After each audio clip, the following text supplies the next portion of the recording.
Hello 10th class. How are you all? Hope you all are fine.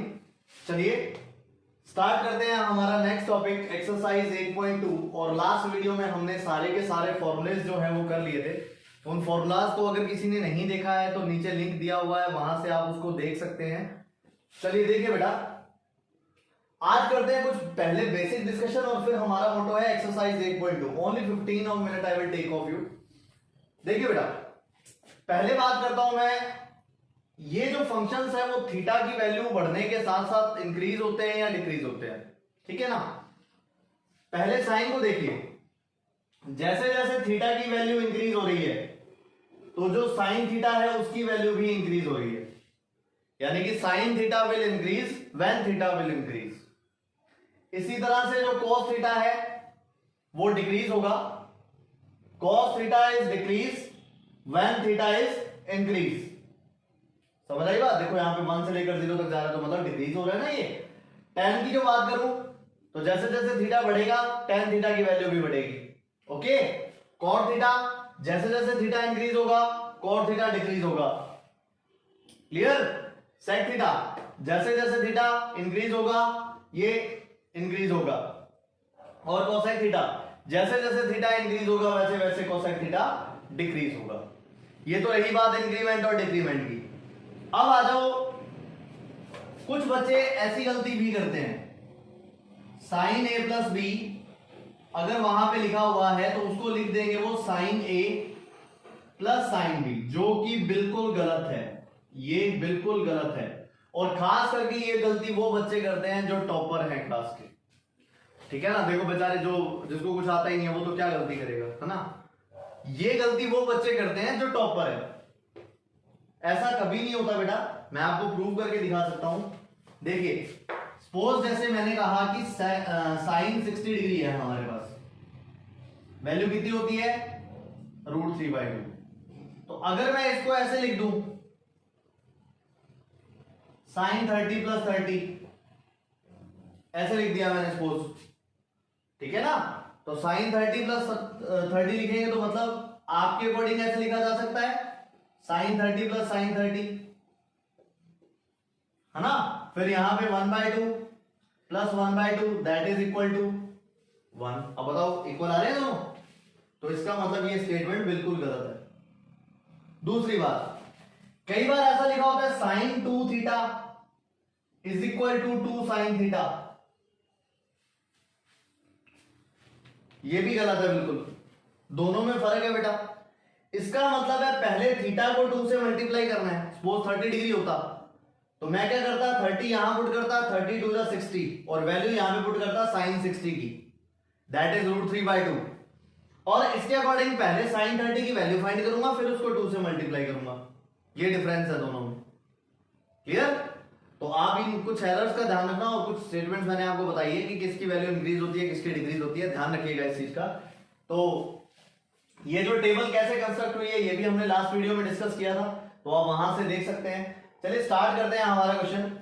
Question is evaluate the following. देखिए बेटा question है third part of question number 1, that is cos 45 upon sec 30 plus cosec 30। ये है बेटा, हमें क्या करना है, cos 45 की वैल्यू कितनी होती है, दैट इज 1/√2। सही है। नीचे sec 30 की वैल्यू कितनी होती है, टेबल में देखो sec ये रहा 30 वो रहा 2/√3, ये देखो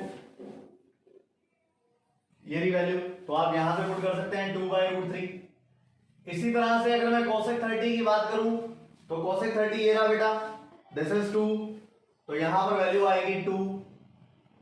1/√2 एज इट इज रहेगा अपॉन यहां आ जाएगा 2 प्लस 2√3 अपॉन √3। समझ आई बेटा बात? कोई दिक्कत नहीं है। मैंने सारी वैल्यू पुट करके और इसका एलसीएम कर लिया। अच्छा अब मैं इसको सॉल्व करूंगा तो बेटा ये नीचे वाली जो वैल्यू है इसका रेसिप्रोकल हो जाएगा, मतलब ये वाली वैल्यू तो जाएगी यहां पर और ये वाली वैल्यू जाएगी यहां पर। सही है ना। तो मतलब अपने क्या लिखेंगे, 1/√2 मल्टीप्लाई बाय √3 ऊपर और नीचे आएगा 2 प्लस 2√3। क्लियर? अब इसको हम लिख सकते हैं √3 अपॉन 2√2 प्लस 2√6। मैंने क्या किया, इस √2 को अंदर मल्टीप्लाई कर दिया। क्लियर? अब हमें करना है इसका रेशनलाइजेशन, बिकॉज आपको पता है नीचे डिनोमिनेटर में रूट नहीं हो सकता, तो आपको करना है इसका रेशनलाइजेशन। तो जैसे मैं रेशनलाइजेशन करूंगा तो 2√2 माइनस 2√6 अपॉन यहां वैल्यू आएगी बेटा 2√2 माइनस 2√6, ऊपर वाली value √3 is multiply by this value, this become 2√6 minus, और इसको जब मैं इससे करूंगा तो दिस बिकम 6 3 जा 18, 3 2 जा 6 √2 over a plus b a minus b, that is a square minus b square, so you get 8 minus 2√6 का स्क्वायर करेंगे तो कितना आएगा, 4 6 जा 24, कितना बना बेटा ये -16, और ऊपर से 2 कॉमन आ रहा है वो कैंसिल हो जाएगा, तो क्या बचेगा यहां पे √6 minus 3√2 upon -8। This is the value of this question. तो इस तरह से आपको टिल एंड सारा सॉल्व करना है। एक क्वेश्चन और करते हैं, question number 4। Question number 4 is sin 30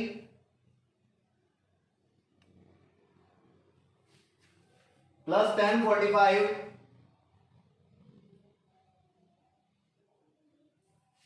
minus cosec 60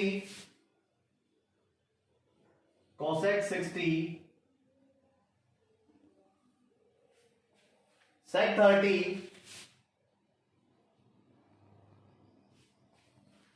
plus cos 60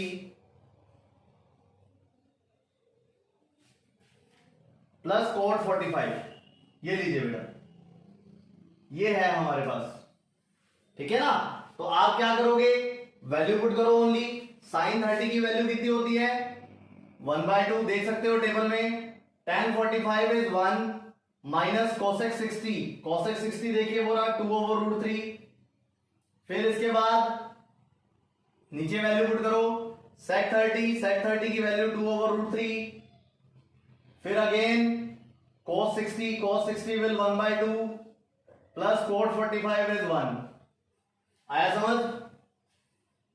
overall LCM लेके सॉल्व करना है इसको, तो ये बन जाएगा बेटा, पहले मैं इन दोनों को ऐड कर देता हूं, माइनस 2/√3 अपॉन 2/√3 प्लस 3/2।